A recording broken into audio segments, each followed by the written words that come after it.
Kira, and you're watching Dante's Boxing Nation.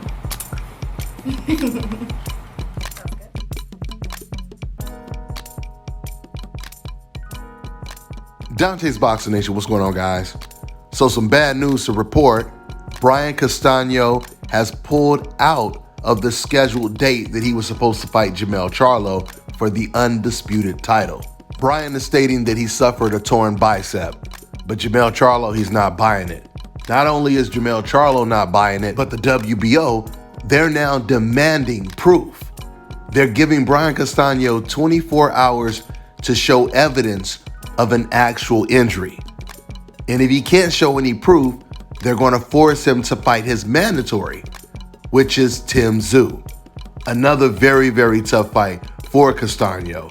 Tim Tszyu has been the WBO mandatory for a very, very long time. But most likely, things will still go according to plan. We'll still most likely get the undisputed fight. Because remember, this is the Wild Wild West boxing. It's the Wild Wild West of sports. Meaning, even if Castano was faking a bicep injury, I'm sure he could provide some type of document to say that he is injured, even if he wasn't. This is starting to sound like the Tony Harrison situation with Jermell Charlo all over again. We know that after the first fight, they had their rematch scheduled. Tony Harrison, he pulled out of that rematch because he suffered or claimed he suffered an injury. And then Jermell Charlo, he knocked him out in the rematch.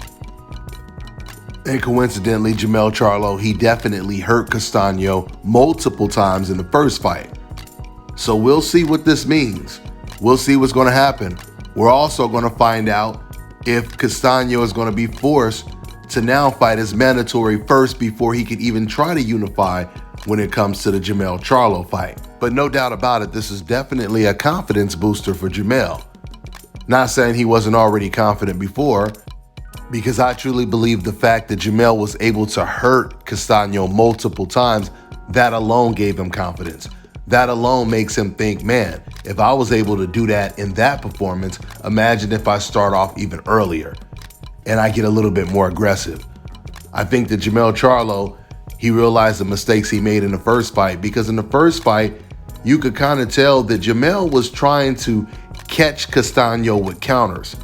But because Castano, he has this type of deceptive style where you probably think this guy's just going to come in reckless and leave himself wide open.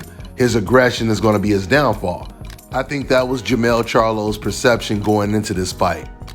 But it turned out that Castano was smarter than we all thought. He's aggressive, but he's very calculated with his aggression. What I mean by that is he tries to surprise you with ambush attacks. He'll jump on you real quick and he'll be in a position where he's kind of smothering you to where you can't even counter. So the only way you can really be effective against a fighter like Castano is being first. Setting up the jab, a lot of feints. So using the jab to set up other combinations. This is what Edeslani Lara did against Castano, and he was very effective at it. Even though he was a southpaw, or is a southpaw, but he was extremely effective with his jab. Feints, setting up the jab was what was setting up the left hand. Jermell Charlo, on the other hand, he was waiting for Castano to finish his combinations and then he would try to counter, but by that time, once again, Castano would be gone. And the fight went like that pretty much the whole night.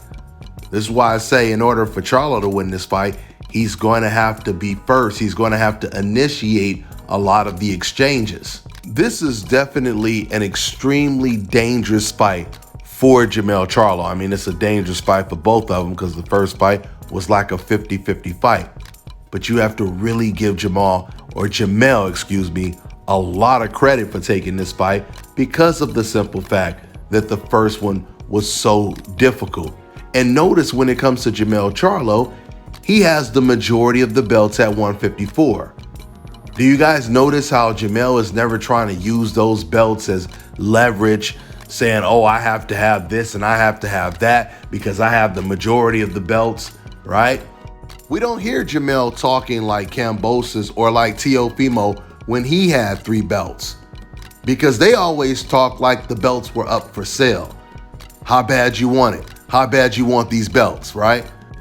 Matter of fact, that's exactly what Teofimo said when he was on the Mike Tyson podcast, and he was talking to Devin Haney on the phone.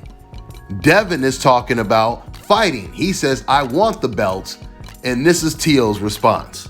Tell me you want to fight, man. Oh no, yeah, we talking about it. We gonna get it. We gonna get it. You want the pretty boy first, or you want this man first? I think he needs a tune-up. Tune-up. You want all the belts? Hey, wait. Is this the one that you had? Hold on. Is this the one you had? Oh wait, which one? Which one you want? Which one you want? Yo, but we gonna make it happen. We gonna make it happen. Let me see what they do in Australia first. You know, if we don't like what they do, should be the next we gonna fight, make this man. fight This happen. should be the next fight. It should be the next fight, right? Yo. And now you have George Kambosos talking the exact same way Teofimo Lopez was talking, which is why, once again, you have to give Jermell a lot of credit. He's not playing games. He's not playing hard to get, because Jermell Charlo has confidence in himself. He believes he's going to win this fight. He doesn't believe he has to auction his belts off to the highest bidder. What Jermell Charlo is doing is normal. At least it's supposed to be normal things that a champion does. But unfortunately in boxing, that's the furthest thing from normal.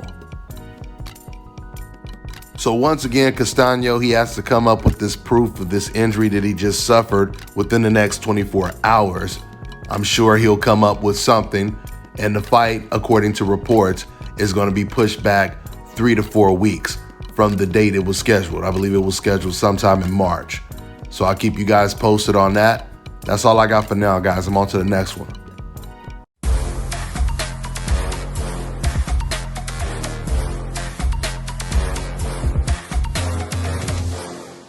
My name is Chris, and I'm all the way here from Anchorage, Alaska at Scalp Carolinas, and I'm here for my second treatment of SMP. Well, I was sitting at home one day and going over my Facebook page, and they have different, like advertisements popping up, and I saw one for SMP, and I saw some pictures of some guys, a before and after, and I was looking at that, and it caught my attention, so I Googled it. SMP, nothing showed up in my area. So, I did a little more research, and all of a sudden, Scalp Carolinas popped up in the web browser.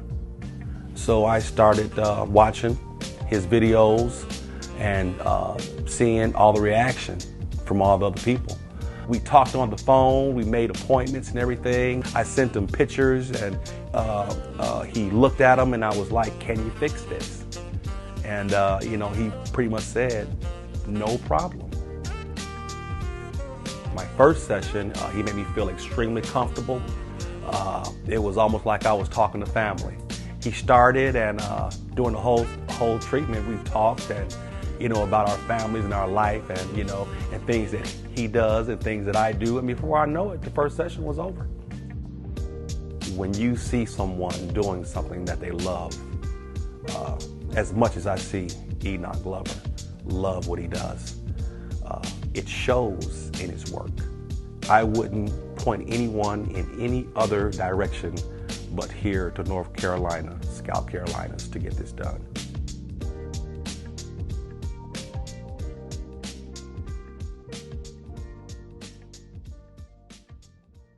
All right, now check this out, guys. If you're looking to repair eczema scars, burns and bruises, dark spots and blemishes, then this right here is the perfect product for you guys. It's called LO Key Face and Body Oil. Athletes and top-ranking boxers, they're also using it after training to reduce swelling, inflammation, and to ease the pain. So get yours today. Go to LODkey.com, like them on Facebook, and follow them on Instagram.